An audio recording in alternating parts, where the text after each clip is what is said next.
What's up, you guys? Jeremy here for 10,000 breaking down the Minnesota United 0-0 draw at FC Dallas. Thank you so much for tuning in. As you're trickling into the stream, go ahead and leave a question, comment, overall takeaway from tonight's scoreless draw.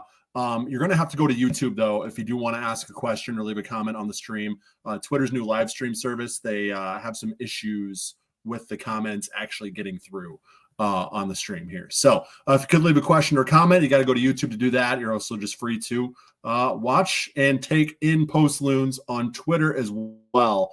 If you are watching on YouTube, give us a thumbs up. If you're watching on Twitter, please like and retweet if you could. But yes, it's a 0-0 scoreless draw for Minnesota United in Dallas. My first question for you guys watching is, what do you think of the draw? Are you happy with it? Are you happy with the road points? Or should this be something that is seen as a disappointment, as something you're coming in against a struggling FC Dallas team, just fired their head coach a couple weeks ago, missing one of their big-time players, and you only end up with a 0-0 scoreless draw, don't end up with any goals. Is that more disappointing, or are you okay coming away with the scoreless draw? I want to see those questions on those comments roll in. I'll get to my three things in just a second. But first, of course, got to let you know Post Loons, proudly presented by our good friends over at 9th Street Soccer and Coffee. I'll tell you more about them in just a little bit. A lot of questions and comments rolling in. So if you want to get yours read, go to youtube.com/10K pitches and do just that. Christopher Alphaby says, I didn't watch until the last 20, so don't have many overall thoughts, but at its Unu, out of all people, Fernando freaking Adi. I'm guessing that you're not happy with the decision to go with Adi over Adrian Unu, if I'm translating that correctly. So we've talked the last few weeks about how, when it comes to the starting 11, maybe Adrian Unu is not the right fit right now with the way Lod, Fragapane, Finley, and Reynoso are playing together. But that doesn't mean Adrian Heath and coach should just forget that this guy exists, right? I mean, he's a DP striker. He is a great asset off the bench if you utilize him. So if there's not something more there, if there's not, an injury that's keeping him out, but, not bad enough to keep him off the team sheet completely, if there's some other issues going on that we're not aware of, if there's none of that, it's very, very baffling to me that we are not seeing Adrian Unu in a more prominent role. Again, does not mean he has to start, but I think we should be seeing him in a more prominent role for sure. Chris Alphaby says, also should have been a PK at the end for old being tripped. There were a couple of weird calls, couple trips to VAR in this one that we will get to in just a little bit. Dave Valensky says that was not a red card. Now we are effed. Yes, Dave, absolutely. That red card, if you're not aware, that red card not only has implications for the last few minutes of this match, it has serious implications for next weekend's match at Colorado. Colorado currently third in the Western Conference, one of the best teams in MLS in general. And now you are going into that match without your best playmaker. Not only that, you're already missing Michael Boxall, Roman Metnair, you're missing Robin Lod, you're missing Juka Raitala. So you're missing 3 starters already due to international duty for that match next weekend. Now you're missing Emmanuel Reynoso. You are very, very hamstrung now, heading into one of, if not the biggest match of the year. And that really, really sucks. With that being said, I fully anticipate there will be an appeal on this.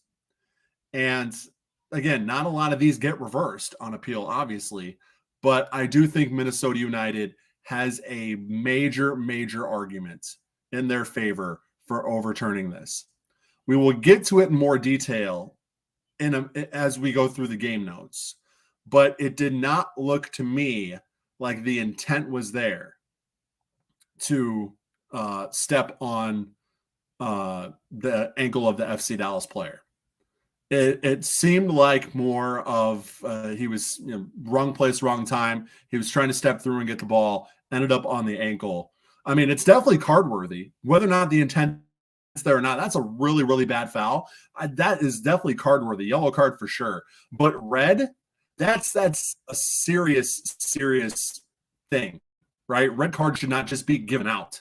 There's reasons why a red card is really saved for specific instances of a really bad challenge, intent to harm, blows to the head, things like that, because they have ramifications that extend far beyond that particular match. So I do not agree with the red card there. I do think Minnesota United have an argument. Does that mean that it's going to get overturned? They're going to win an appeal, and Reynosa is going to be there next weekend? Not by any means. This will be something to look for during the week, obviously, whether the appeal gets heard and whether or not it gets overturned. But I do think they have an argument, a better argument than most. So we'll see what happens. Dave Stevens says, could not have been down early by multiple goals and had so many late chances. Here we go.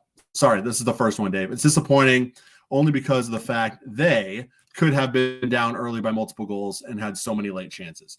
Yeah, I mean, to come away with a 0-0 draw with the chances you have, that's just disappointing in and of itself, right?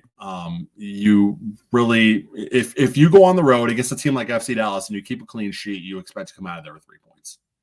If somebody tells you, fortune teller, someone from the future, travels back to the past and tells you, hey, Minnesota United is going to go into FC Dallas and they're not going to give up a goal, you're saying 3 points in the bag for sure, especially where this offense has been rolling lately.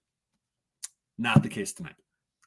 And we will get to that actually right now in my 3 things. As I go through my 3 things, guys, if you have not left a question or comment on the stream, please do. If you're just now tuning in, unfortunately, any comments that happen on Twitter don't come through to me here on the platform I use, because Twitter has a new live streaming thing and some of the connections aren't quite there yet with the StreamYard platform I'm using. So if you want to leave a question or comment, you're going to have to do that on YouTube. If you are leaving them on Twitter, I will try to revert back later and answer those in written reply form if I can. But if you want it answered on the stream, feel free to go to YouTube and look up Post Loons. So let's get into my 3 things. My first thing is slow start when a fast one was needed. I was really disappointed by the effort and the lack of urgency in the early going, to be honest. I mean, this is a big opportunity for you to fight for that top 4 spot, to solidify your playoff standing on the road against a struggling team. Go for the jugular right off the opening kick, man. Like, I don't understand why that urgency wasn't there. I don't understand why there was such a slow start. Obviously, FC Dallas wasn't going to give you anything, but at the same time, I do think that there is something to be said for Minnesota United is a much better team than FC Dallas. If they put forth their best efforts and their best quality off the front, off the top, there's no reason why you shouldn't see them go up a goal in the first 10 or 15 minutes like they have the last couple matches, or a few times in the last 3 weeks.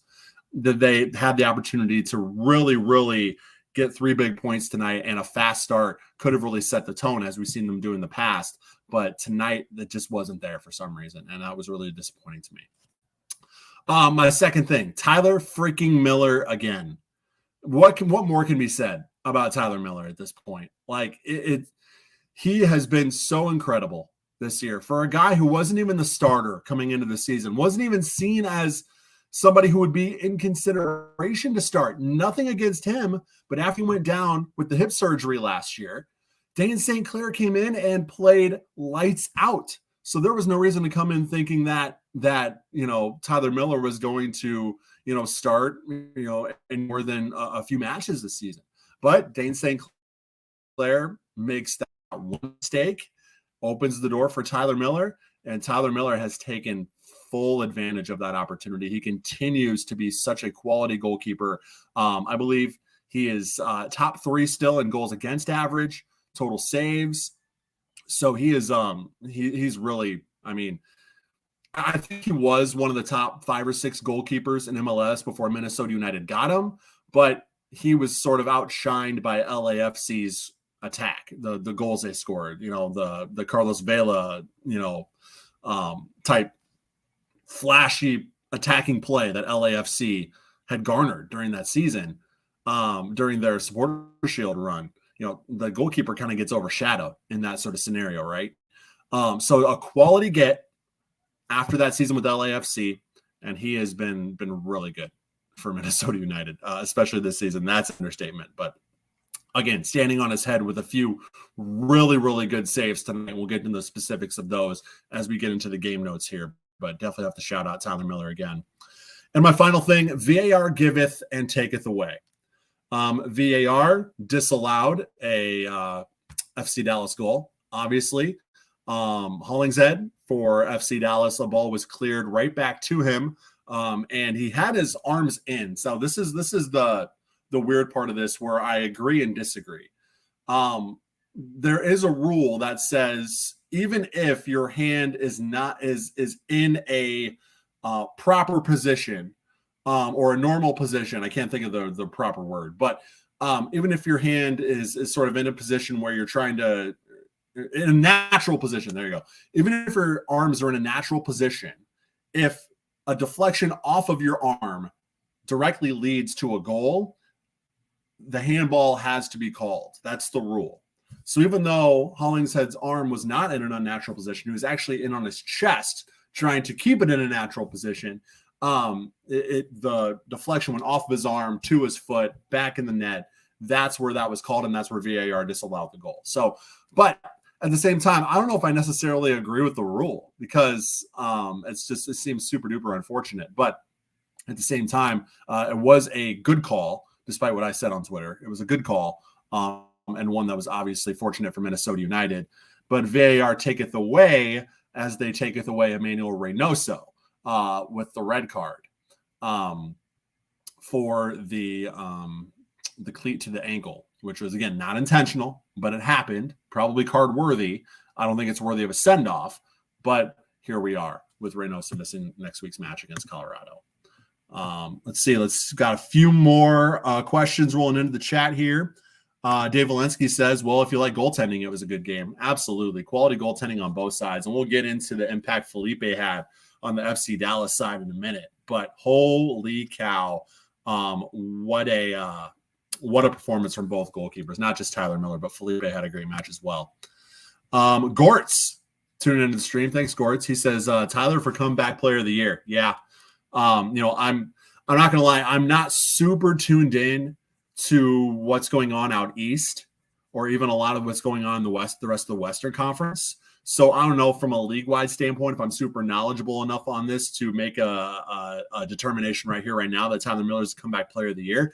But you would be hard-pressed, I think, to find as worthy of a candidate as Tyler Miller at this point. Coming back from hip surgery, I think he's come back better than he was previous to that. He has been excellent. So, yeah, I mean, he's got my vote. That's for sure. Comeback player of the year. If you got any more questions, guys, feel free to drop them into the chat as I give a shout out to our good friends over at 9th Street Soccer and Coffee. Let me pull up the banner here. Yes. So 9th Street Soccer and Coffee, located in Northeast Minneapolis, 801 South 9th Street, conveniently located there. If you're on the East Burbs like me, you're not going all the way into the city. If you're in the metro, super easy to get to. Indoor 5-a-side soccer available now, and a coffee shop that'll be opening soon. So let's compartmentalize those two things. Indoor 5-a-side soccer. Indoor soccer space in the winter. If you know anything about trying to find indoor soccer space in the winter, it is a pain in the ass, and it is a huge hit to your wallet, right? Not at 9th Street. You can play 5-a-side pickup matches, or you can reserve and book a field for yourself. If you're throwing a party, if you have a team who wants indoor soccer space, you can utilize that space at 9th Street Soccer and Coffee to do so, and get ahead of that fall and winter rush, man. Start booking your field times now, because it is going to fill up. As you know, that space, it's a hot commodity in the winter, that indoor soccer space. So start booking now. If you think your team, you got a birthday coming up, Christmas coming up, whatever, you want to throw some sort of party at 9th Street, get those bookings in now, 9thstreetmpls.com. 9th Street is also opening up fall and winter pickup times as well. So they're going to be increasing their pickup times for the fall and the winter. 6 days a week, there's going to be pickup, including multiple 2-hour pickup nights. So a normal pickup session is 1 hour, but they're going to have multiple nights where you can play 2-hour pickup. There's also going to be women's only pickup on Thursdays and 40-plus pickup on Fridays. And those are new. The women's only and the 40-plus pickup are new at 9th Street. So a lot of great things happening there. You can follow 9th Street on Instagram, Twitter, and Facebook at 9th Street MPLS to find out all about them, follow them, stay up to date with what's going on. You can also go there to find out how to sign up for pickup, or you can learn more. Again, the website's down there, 9thstreetmpls.com, NINTHSTREET, You see $35 unlimited pickup here on the screen. This is a great way to support a business who supports local soccer. So find ways to support them. Go out, check them out, buy a pickup membership, reserve a pickup time, book a field time for you and your friends or your team. This is a great business. Derek and the guys at 9th Street are awesome. They're good friends of us, proud supporters of us, and we are proud to support them by getting the word out. So again, 801 South 9th Street in Minneapolis, 9thstreetmpls.com to learn more about 9th Street Soccer and Coffee. All right. I think we got another comment in the chat here. Chris Alphaby says, how many times have you come in here and said that this team didn't take the opportunity in front of them? It's becoming a real problem. Yeah, that's what I said at the beginning, right? And it kind of seems like a roller coaster, right? I mean, you have games and stretches where this team looks really good, and then you have other stretches where it's like, man, how did they not take advantage of that opportunity? This FC Dallas side to me was ripe for the picking tonight. So I agree with you, Chris. There, it's becoming kind of a reoccurring theme. But let's get into the game notes here.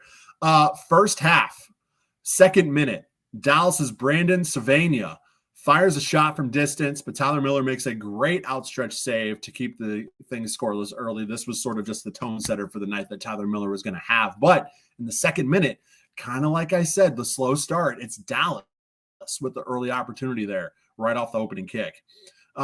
First real chance for the Loons in the 14th minute as Lodnoso, I'm going to coin that term, Lodnoso, Robin Lode, Emmanuel Reynoso, make their presence felt as Lone finds Reynoso in the box. Ray turns, sends a weak shot at all of it. It's right at Felipe.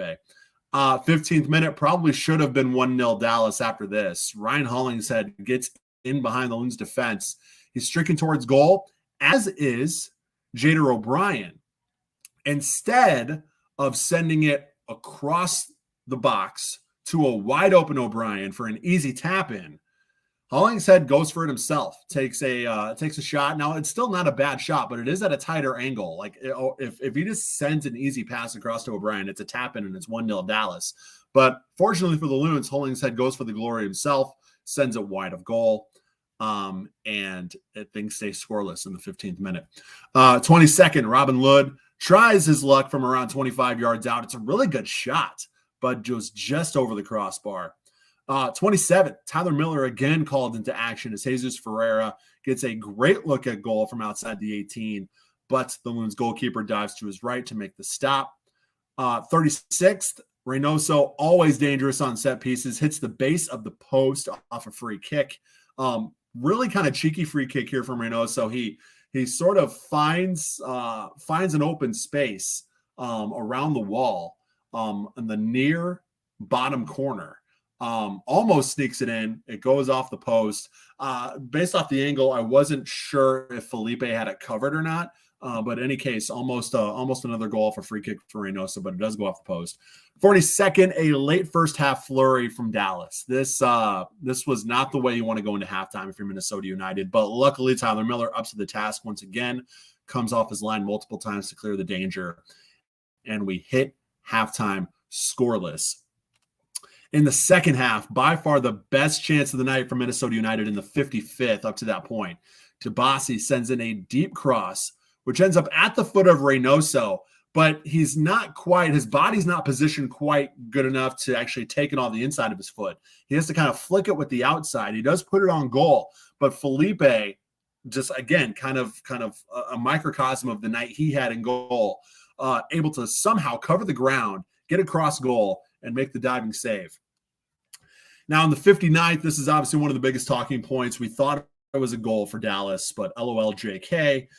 Ricardo Pepi wins the ball ball from Finley at midfield. Just a great turnover there, or a great forced turnover there from Pepi.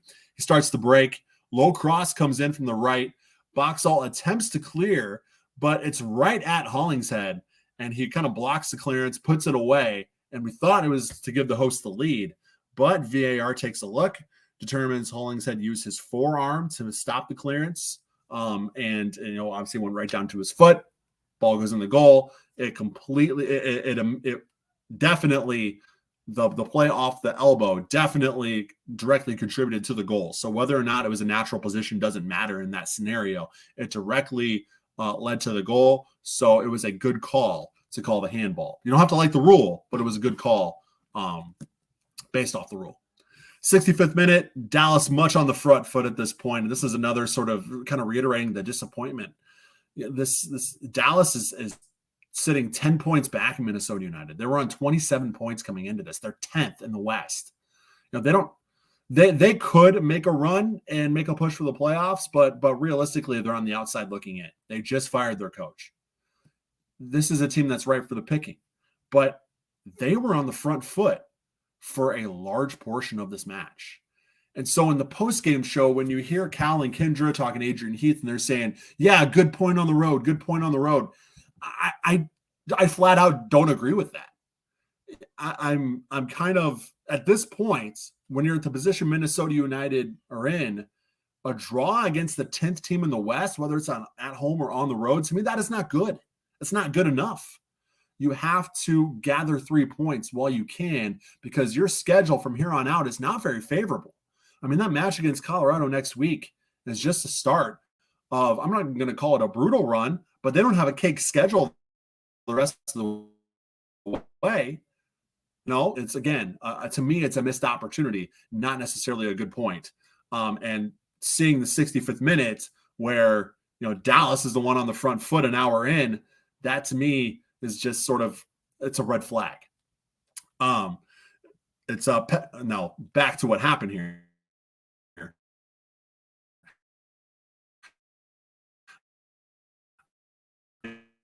Isn't it able to? It's an easy save from Miller.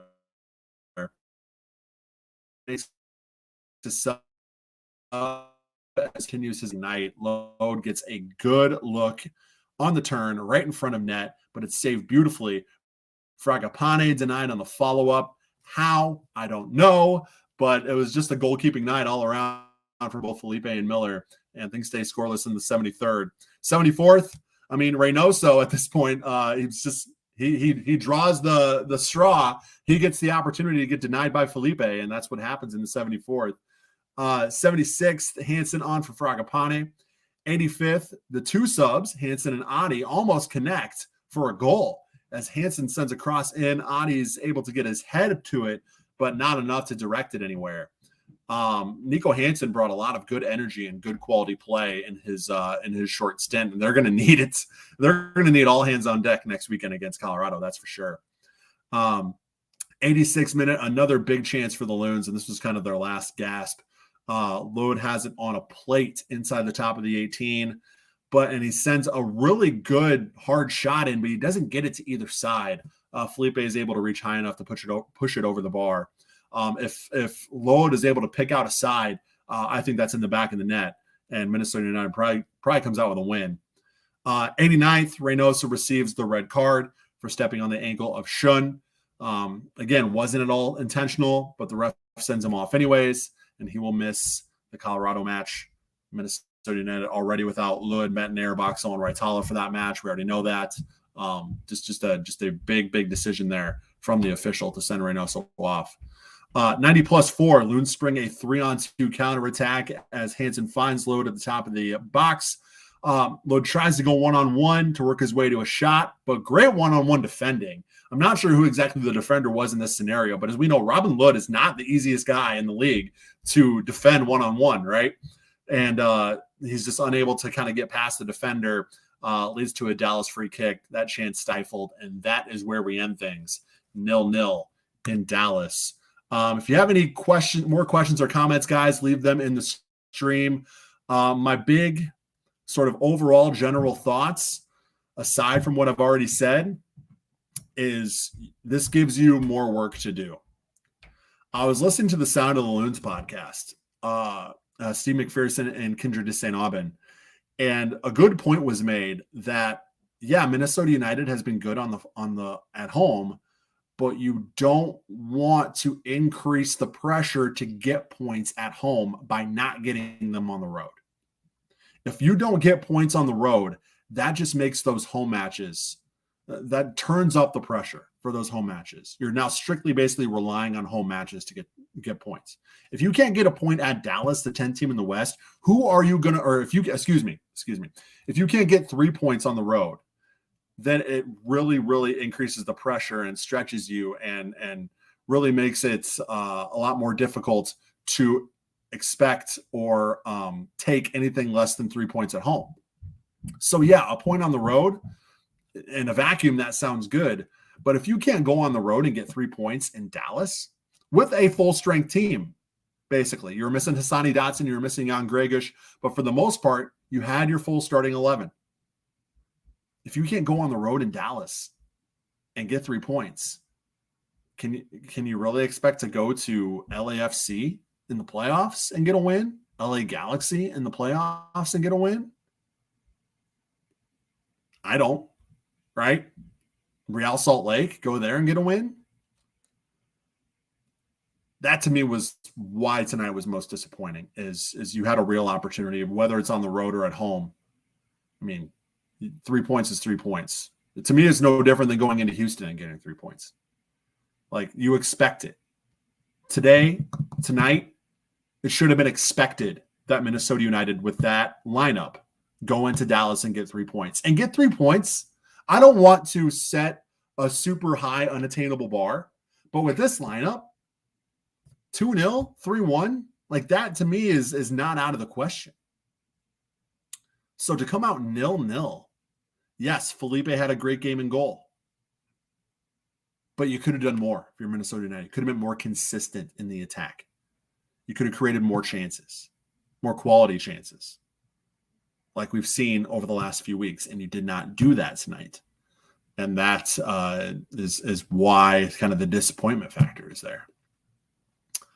Guys, I'm going to stick around for a couple more minutes. So if you have any more questions, head over to our YouTube and leave those questions. If you're leaving them on Twitter, I apologize. My StreamYard platform I use, since since Twitter switched from Periscope to Twitter for live streaming, they don't live stream via Periscope anymore. They do it directly from Twitter.